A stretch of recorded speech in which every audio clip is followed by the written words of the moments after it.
Parents, listen to me. Some of you are just control freaks. I'm sorry to say this in front of the teens, because maybe I just need to meet with them, but some of the only way some good kids are ever going to meet the right one is to have to rebel against their parents. Don't put your kid in that circumstance. You're not going to live with whoever the rest of your life. They are.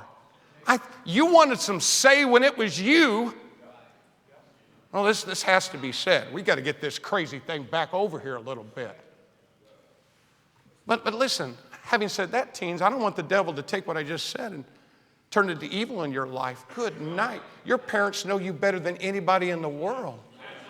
And one of the 7 royal laws of courtship I wrote down is if your pastor and your parents first, your pastor next, if they're not all in agreement, then you need to take a step back and take a look at it.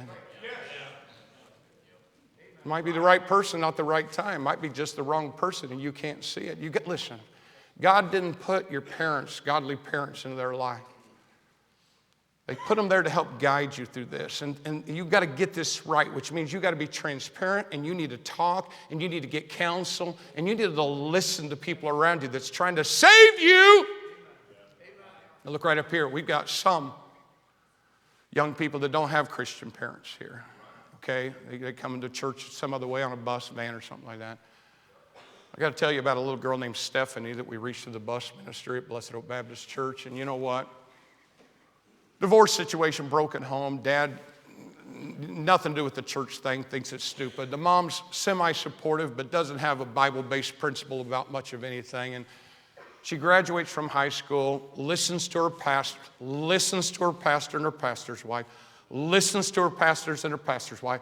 We reach her out of the public school. She gets into the church. She turns that thing off, goes to sleep. Come on, when it comes to boys. Talks to her mom into going to our Christian school, graduates, getting ready to go to Bible college, asked to see me and my wife in my office and sit down with us and say, very sweetly, by the way, she loves her mom and she loves her dad. But she said, preacher, you know my home situation. I'm getting ready to go to Bible college, and you're right, this is the most important decision outside of salvation.